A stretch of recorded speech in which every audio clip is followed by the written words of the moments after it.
Good afternoon, and thank you for joining us. I'm Congresswoman Yvette D. Clarke, Chair of the Congressional Black Caucus for the 119th session of Congress and proud representative of New York's 9th Congressional District, located in Brooklyn, New York. We are joined here today by Maya Wiley of the Leadership Conference, Mark Marial of the National Urban League, Derek Johnson of the NAACP, Reverend Siobhan Arline Bradley of the National Council of Negro Women, Melanie Campbell of the National Coalition of Black Civic Participation, and Dr. Stacey N.C. Grant of the National Pan-Hellenic Council of Presidents. I want to thank all of the leadership for joining us today and for partnership with the Congressional Black Caucus. It is critical that we gather in this moment, given what we are up against. Across the country, our communities are voicing deep concerns about the threat posed by Donald Trump and his allies. Today, our democracy, economic opportunity, fundamental freedoms, and access to the ballot box are under attack. Over the past year, we have seen a concerted effort to roll back civil rights, undermine voting access, dismantle social programs, and concentrate power in the hands of the wealthy and well-connected at the expense of our communities. From weakening the Voting Rights Act and advancing voter suppression measures like the SAVE Act, to politicizing the courts and sowing fear and division through actions cause real and disproportionate harm to Black communities.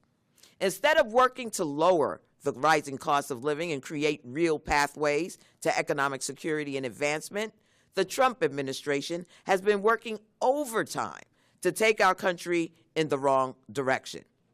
Today, under Trump's historically unpopular leadership, Black unemployment has reached a staggering 8.3%, the highest since the height of the COVID pandemic, undoing progress made through intentional investment and inclusive economic growth. Attacks on the Affordable Care Act continue to threaten health care for millions in our communities, putting life-saving coverage and access to prescription medications at risk. And the ongoing assault on the diversity of our nation, from the federal workforce and Black-led institutions to journalists, educators, and local leaders, represents a direct attack on the values of our democracy. Underlying it all is a clear truth.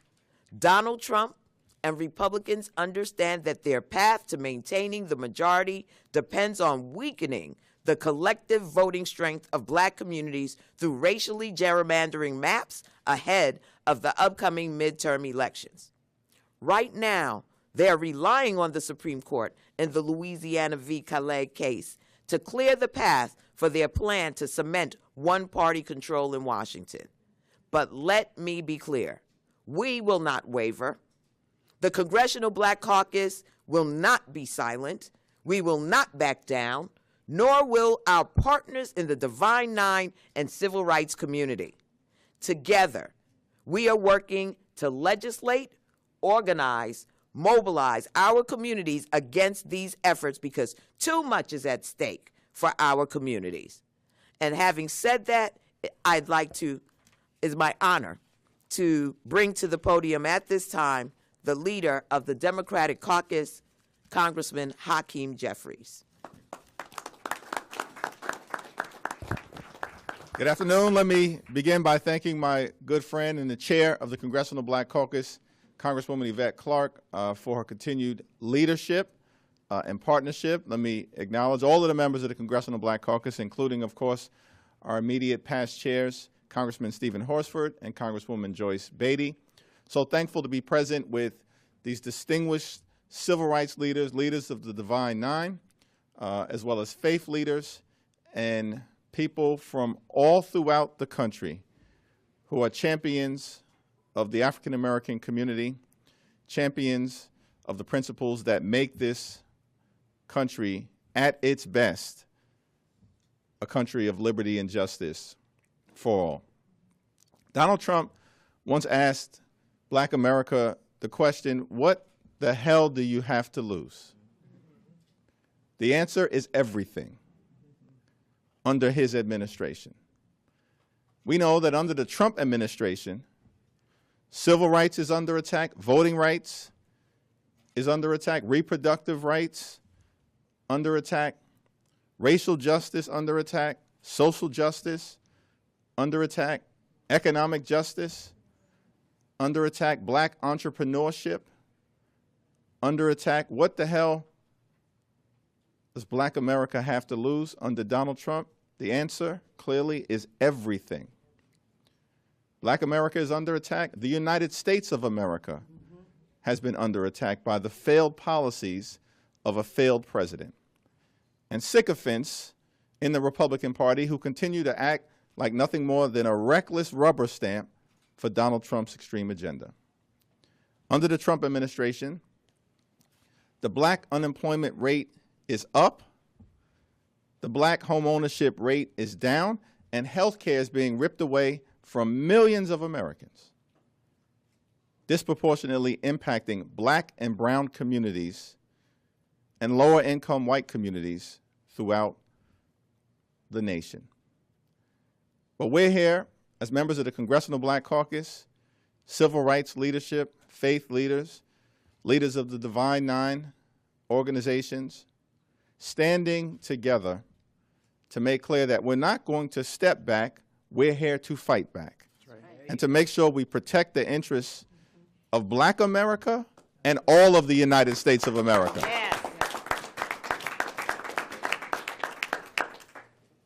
And as John Lewis would often encourage us to do, we will continue to show up, we will continue to stand up, we will continue to speak up, we'll summon that character, that courage, that conviction of those upon whose shoulders in this Black History Month we proudly stand upon.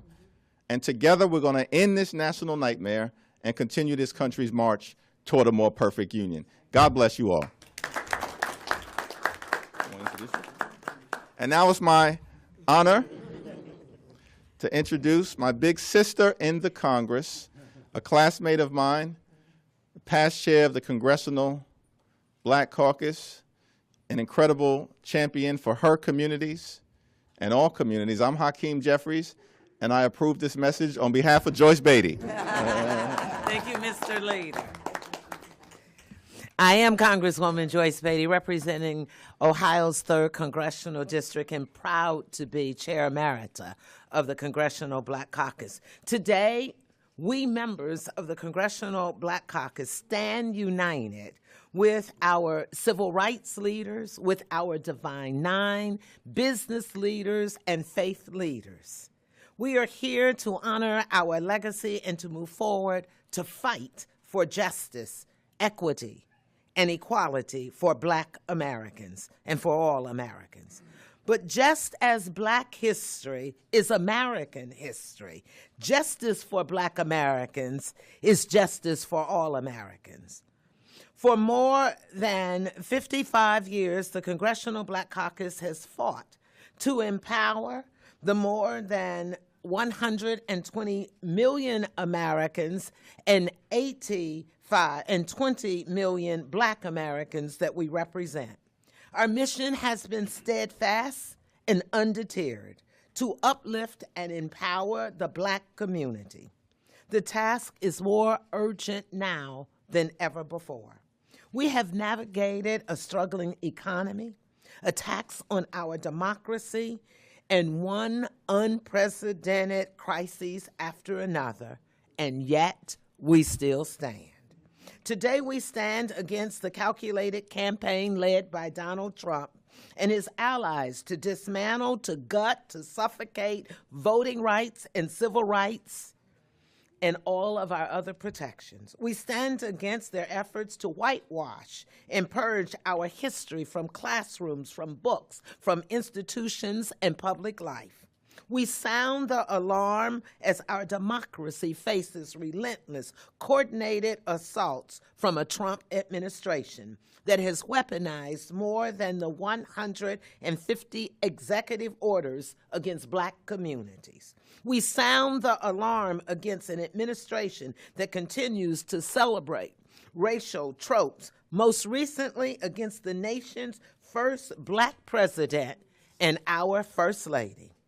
Donald Trump and his movement are a clear and present danger to our democracy, to the rule of law, and to the very humanity of this nation. In the face of this danger, the Congressional Black Caucus will not flinch, will not fold, will not retreat, because we fight for the American people. We will continue to be the conscience of the Congress and this country, fighting for authoritarian, bigotry, and weaponizing of the government against our people. We will fight against those things. The Congressional Black Caucus has delivered historical victories, from passing the Emmett Till Anti-Lynching Act to making lynching a federal crime, to advancing police reform, expanding health care, as we just recently did under the leadership of Leader Hakeem Jeffries, and for securing historic investments in Black-owned businesses and HBCUs. We continue to defend the Voting Rights Act through the John R. Lewis Voting Rights Advancement Act, because the ballot is the foundation of freedom. Dr. Martin Luther King reminds us, the arc of the moral universe is long, but it bends towards justice. And Fannie Lou Hamer declared, nobody's free until everyone is free. Those words continue to guide us as our nation approaches its 250th birthday, and we mark 100 years of celebrating Black history. The Congressional Black Caucus is unbought, unbossed, unafraid, and Black leadership will continue to shape America's story and her future. And yes, I'm Congresswoman Joyce Beatty, and I approve this message. Now I have the distinct pleasure to ask the President and CEO of the National Urban League to come forth, Mark Morial. Thank you very much. First of all, good morning. We just spent about an hour, leadership of the Congressional Black Caucus and the leadership of the nation's leading civil rights organizations, in conversation and celebration, because this is Black History Month.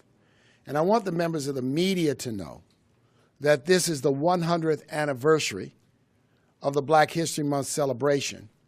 And even though, for the first time in 50 years, there is no official celebration of Black History Month at the White House, there is an official celebration here in the Capitol that we just had. Number two, I could spend the next 15 minutes telling you how reprehensible and how offensive the actions in depicting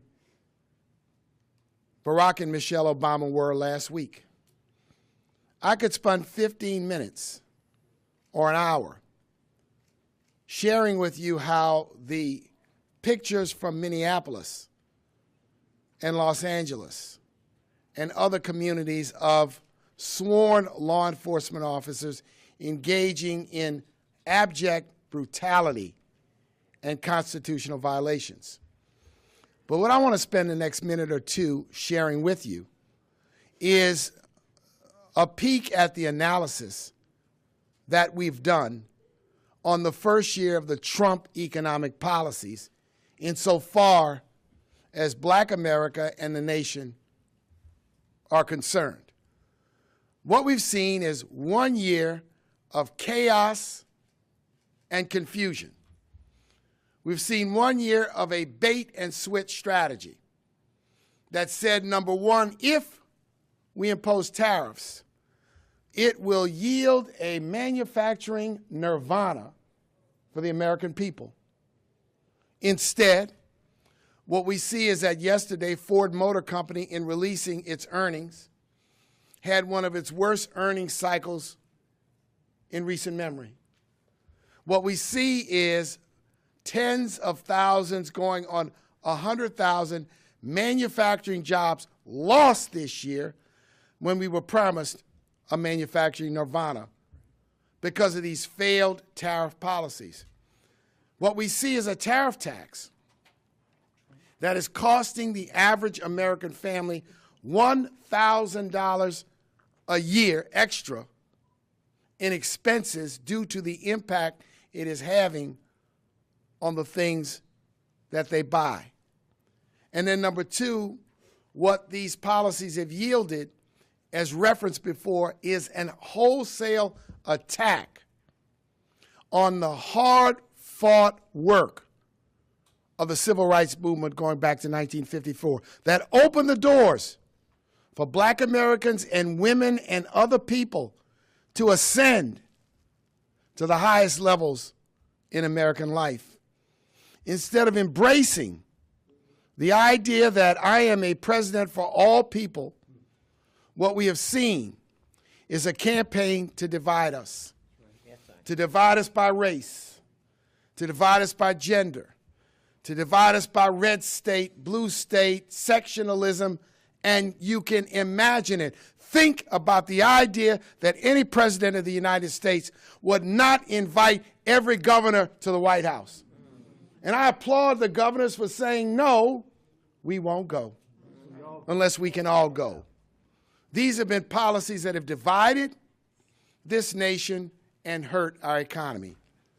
And then finally, the big ugly bill has cost us investments in schools and children and health care, and it is only just beginning. So on this Black History Month, we're here to say these economic policies are damaging Black America, raising our unemployment. But as has been said, we stand united to bend this curve. And we commit today to fight and fight and fight until hell freezes over, and then I can assure you we will fight on the ice. Thank you very much. Good afternoon, and I was told to also know that there's votes coming, so some of the members are going to have to leave. Melanie Campbell, head of the National Coalition on Black Civic Participation and convener of the Black Women's Roundtable. It is an honor to stand here with the conscience of the Congress and with my civil rights colleagues, Divine Nine, faith leaders, and others. As a profound reminder, this is a profound reminder of what Black history and collective leadership looks like in action. This year, has been stated, marks the 100th anniversary of the celebration of Black history. We honor this century by acknowledging that we are not just the inheritors of history, we are the architects of it. On May 5th, 2026, the National Coalition will celebrate our 50th anniversary of our founding as an organization, which is a Black history milestone. Our mission is clear. With my colleagues, we will continue to fight for our rights, fight for our freedoms, fight for justice, safety, protect democracy, and opportunities to not only survive, but for our people to thrive. We are at a critical juncture for our democracy. When the executive branch of the federal government has been taken over by an authoritarian and fascist regime, we must fight to have a federal government that functions with integrity where no one is above the law. We must have robust checks and balances where all three levels of government serve we the people and honor their oath to protect the Constitution of the United States. We must have a federal government that protects our civil rights and the Congress that will immediately pass the John Lewis Voting Rights Advancement Act. And at the end, I have more to say. I'm going to skip that because I know we got a lot was said. And I have colleagues. We pause to celebrate Black history that is American history.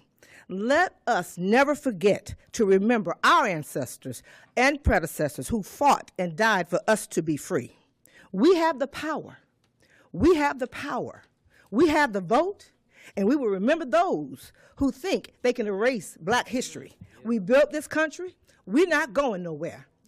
Take note.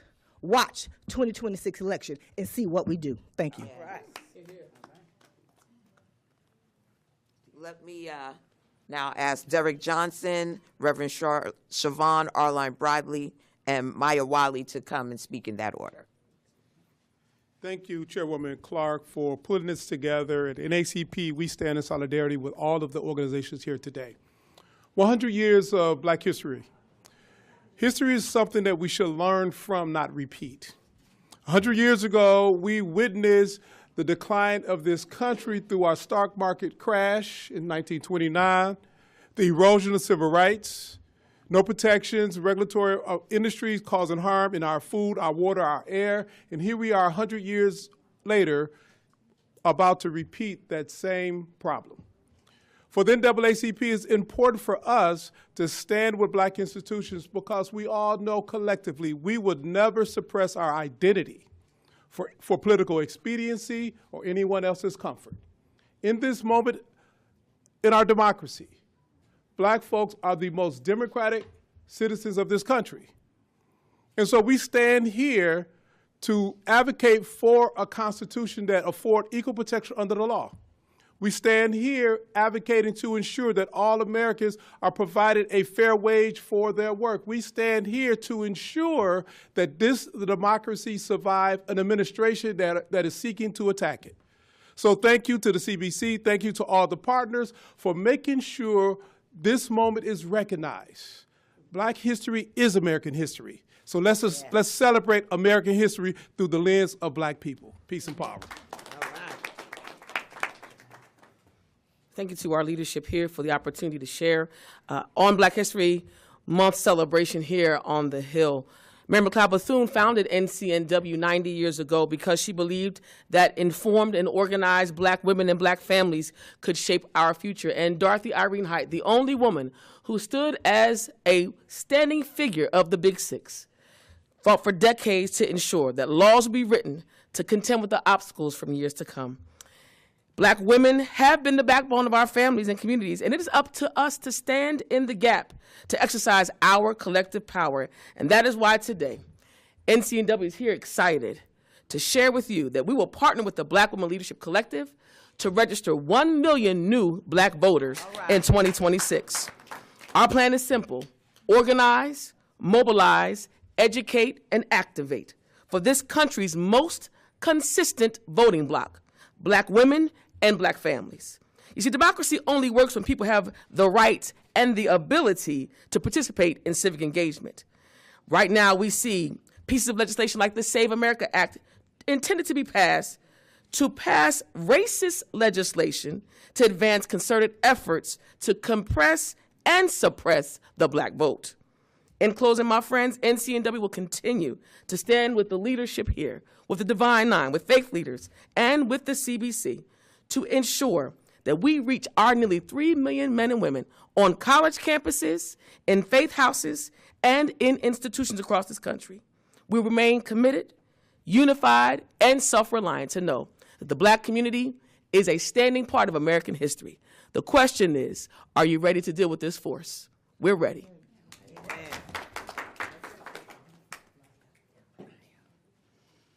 Good afternoon. First of all, I want to acknowledge history in our present in one of our 2 Black women senators, Lisa Blunt Rochester. This is part of what we've been talking about today, what it means to be Black people and be able to have a choice in who leads us and know and recognize that the leaders we are with, standing with, by, and for, are representing the things that our communities need and that, frankly, every American needs. And that is what Black history represents. I am privileged to lead the Leadership Conference on Civil and Human Rights, which is 76 years old this year. Founded by Black leaders like the NAACP and the Brotherhood of Sleeping Car Porters, as well as Jewish leaders.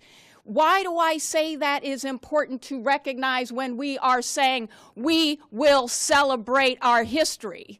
It's because we are the most diverse coalition in the nation, Black legacy, and we look like America.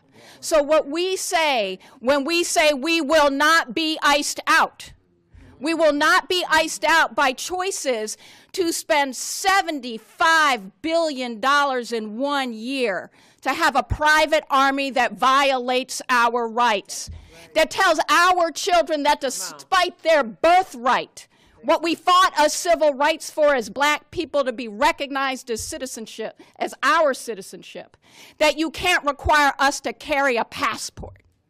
That when we understand that a Gainesville 8th grader, a black child who had to go testify in a hearing about how viciously he was bullied using the N-word, complaining about the racist bullying, and not one response, including from the Department of Education, where we fought as a community to ensure that every child could file a complaint and ensure they couldn't get bullied. But what happens when he gets called the N-word again? He gets disciplined and loses 3 days in school, and the kids who bully him don't have any consequence. But that same Department of Education is now threatening higher education for trying to understand how to get college students to vote. Civic participation.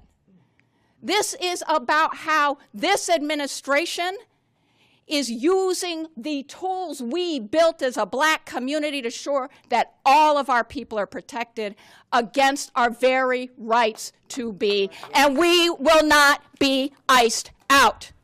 So when we know and hear that Pam Bondi is testifying about Epstein, we also understand that rather than bringing investigations on killings of people based on how they look or who they are, that she would rather turn prosecutors where?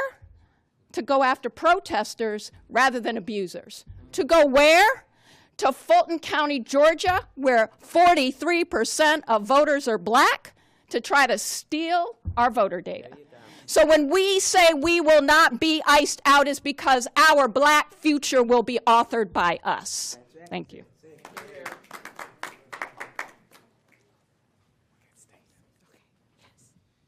And we're going to now hear from Dr. Stacey N.C. Grant. Good afternoon. As was said, my name is Dr. Stacey N.C. Grant, International President and CEO of Zeta Phi Beta Sorority Incorporated and Chairwoman of the Council of Presidents for the Divine Nine, the National Panhellenic Council.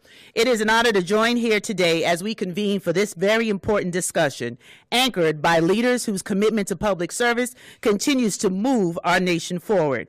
Congresswoman Yvette Clarke, thank you as chair of the Congressional Black Caucus, and past chairs Horsford and Beatty and all members of the Congressional Black Caucus who are here with our civil rights leaders, faith leaders, and my fellow presidents of the Divine Nine. I'm especially encouraged by the collaborative spirit that anchors today's discussion. Our nation faces serious and complex issues: economic inequity, threats to voting rights, disparity in healthcare, education, and housing, and the urgent need to prepare our communities for a rapidly changing technological landscape. These challenges require clarity, courage, and unity of purpose. As a group of nonpartisan organizations, unity is something that our community knows well because we have modeled it for generations. Through our institutions, our leadership, and our collective action, our shining example is the legacy of the enduring impact of the National Panhellenic Council. For more than a century, the 9 Black Greek-led organizations have been driving forces in shaping Black excellence through civic engagement and the historical progress that we've seen in this country. Through our scholarship, our activism, and our service, as well as leadership development, the NPHC has produced generations of change makers who have transformed our communities and country. Among us, we have centuries of strategic service, political advocacy, and transformational leadership. Over 2 million of us in our communities are a reflection of what America really looks like, uplifting the communities that we serve. Our members understand this conversation is not just about Democrats or Republicans. It's about a democracy that is very fragile, and it should be the home of the free and the land of the brave for all people, not just some. There are millions of families across the nation today who don't know where their next paycheck is coming from and can't pay for child care, student loan debt, or the rent care that they need for health. When Mississippi declared a public health emergency for infant mortality, we were there. When members of our community navigated daunting reentry back into their neighborhoods after incarceration, we were there. When brilliant students were sidelined by a lack of scholarship funding, we were there. When families in our communities faced the silent crisis of food insecurity and displacement, we are there. These communities and our contributions remind us that progress is not accidental. It's organized, intentional, and rooted in service and activism.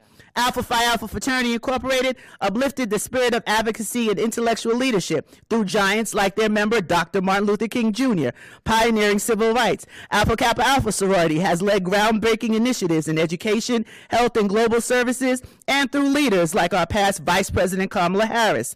Kappa Alpha Psi Fraternity Incorporated has long championed membership, achievement, and community empowerment, ensuring black men have pathways to success. Omega Psi Phi Fraternity has advocated scholarship and social justice activism through courageous leadership like members like Honorable James Clyburn. Delta Sigma Theta Sorority Incorporated marched into history in 1913 and remained on the front line of political engagement and social action, from leaders like Mary McLeod Bethune to our chair of the CBC, Yvette Clarke. Phi Beta Sigma Fraternity Incorporated established a model of brotherhood and community service, deeply intertwined with civic responsibility and social progress, with members like John Lewis. Zeta Phi Beta Sorority Incorporated pioneered community-focused service, maternal health advocacy, youth development programs, and strengthened families, from members like Clara Luper to voices like present-day Congresswoman Sidney Comlarga Dove. Sigma Gamma Rho Sorority has elevated public service and education access, building global impact through programs that empower women, children, and family. And Iota Phi Theta Fraternity Incorporated emerged during the Civil Rights Movement, modeling progressive activism and the importance of meeting community needs and innovation and courage. The bottom line, D9 Stronger Together is more than a hashtag or a trendy term. It is what we do, who we are. We will not be silent, and we will continue to lead. Let me ask if there are any questions from the press. Freedom, are you around? So we can get all of these questions in. Hi, Cheyenne Daniels with Politico. Just two questions, if possible. One, we heard last week from Press Secretary Caroline Leavitt say that she can't guarantee that ICE will not be at polling places come November. Just wanted to see what reaction could be to that and what is being put in place to potentially protect voters who maybe are concerned about police presence near their polling places. And then two, we talked a lot today about the unemployment rate for Black Americans, which we know is especially disproportionately affecting Black women. Any news on how the CBC is hoping to counter this unemployment crisis our community is facing? Very well. Let me have Derrick Johnson, President and CEO of the NAACP, speak to your first question. Great question as it relates to ICE. At ACP, along with our partners, we are prepared to file lawsuits. Voter intimidation is still on the books. It is illegal. We're also going to be working with the CBC and members of both the House and the Senate in the negotiation to ensure that ICE presence at the polling place will be prohibited on a condition of their funding. It is unprecedented to allow an agency that are seeking civil penalties against individuals to now pursue courses of actions to criminalize individuals or go beyond their charge. Citizens of this country should not be accosted by ICE because they have no authority. Citizens of this country still have the protection of a Constitution, particularly the Fourth Amendment searches and seizures. Citizens of this country are not subject to ICE intimidation, and our elections are only for citizens of this country. There are no individuals who are the target, so to speak, of ICE who will be voting, because there's no history of undocumented individuals voting in our elections, so it should not be tolerated in this country. Can you repeat your second question? What are leaders doing to address the unemployment and economic crisis that our community is facing? And I'll speak specifically to your question around Black women, because we're close at this point, almost 8% unemployment for Black women. NCNW is taking a special focus here, because what we found is that economic engagement for Black women is connected to their health care, connected to their access to groceries, et cetera. This is a long-term challenge that we have seen. We have focused primarily on education and advocacy.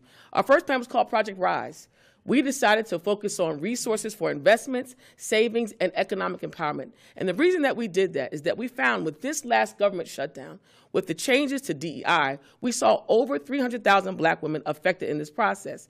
Our education plan was to travel the country and provide financial literacy, support with partners with banks to be able to find capital access for families. The last thing was our job fair. And the reason why we had to focus here is because many black women are qualified. We are the fastest growing black business owners in this country. Right now, when you look at access to capital, black women fare terribly. And what we have found is our ability as an organization to partner with banks, to partner with organizations like the Urban League, on the ground, we've been able to identify new funding resources for black women. The last thing I'll say is this. This is where the ballot box makes a difference.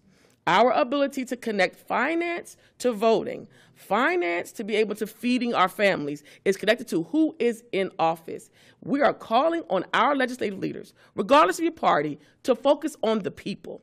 And the people need our government officials to redefine their financial policies and economic investments in those communities that have done the work. We are a community that is committed to not only our civic engagement, but to our financial engagement. I want to add something to this. First of all, what caused it? Yeah. What caused, we were at 4.3% black unemployment in 2023. The lowest black unemployment in American history. What caused it?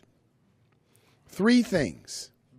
Tariff, tax, chaos was a causal factor in the impact on unemployment and the economy and has affected black America deeply.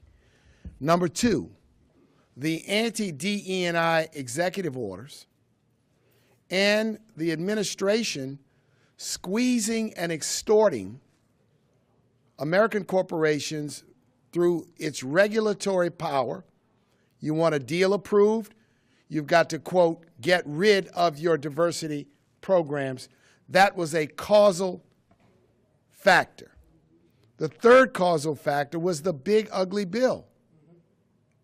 So we are going to all do job fairs, entrepreneurship, and we're going to fight and fight and fight to survive. But if you want to ask me, how do you reverse this? It's going to take, one, the Supreme Court stepping up and invalidating these tariffs as an abuse of presidential power. Number two, an election result that sends a message to the business leaders in America to restore their commitment to diversity, equity, and inclusion. And also an election and a political lineup that says, let's repeal and replace the big, ugly bill. 250,000 plus federal workers, many in this city, maybe a third to 40% African American, were laid off for no reason whatsoever other than an assault by Trumpism and Dogeism. So we got to confront what caused the pain we face if we are going to confront. None of this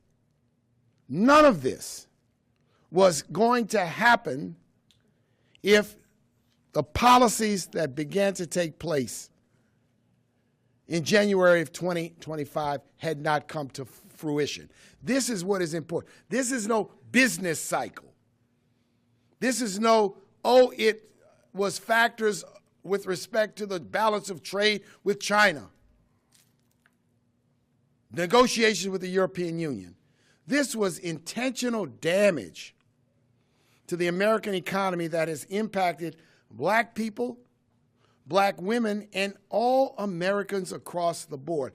I want to be clear, we want to be clear that it was caused, it was intentional, and the policies have created the pain. Good afternoon. I'm Senator Lisa Blunt Rochester, and I was not scheduled to be here. Don't have any remarks. But I did want to represent the members of the Senate, and also just to answer, also to follow up on that last question, because as a former Secretary of Labor of Delaware, jobs are a priority. They are a key. And so in addition to those things that were mentioned, we also know that we've got to be concerned about artificial intelligence and it having an impact on the workforce. And so that's one of the things that we're working very closely on as well. And I just want to echo everything that has already been said. I think it's important, especially in this moment, as we celebrate, honor Black history, that we not become history. And I think part of the goal is just to erase us and make us history. And so this collective is representative of the fact that we have been through, we will go through, and we will overcome this moment. And so, again, in the absence of our chairwoman from the CBC, I just want to thank everybody for coming out. People will be available for questions, but thank you so much to these heroes, sheroes, and power brokers and family. That's right. The family. Thank you so much. Happy Black History Month. Thank you. Good to see you. I was like, Good. Let's take Mark.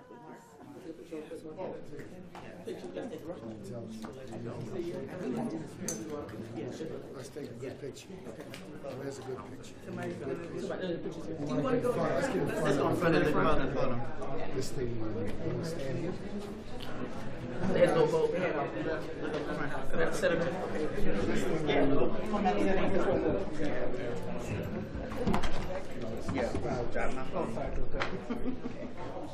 All the guys on one side, women on the other? That's how we do. Mix it up. It is what it is.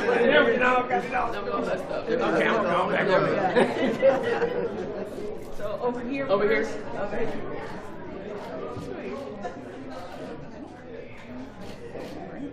Anybody here? Right here. Middle. Thank you so much. Anybody over here? Right here. One more. Thank you so much. Thank you. Yes. You said that. Good to see you. I'm so glad y'all came. Thank you. I said, Lord, I got to get this in quick.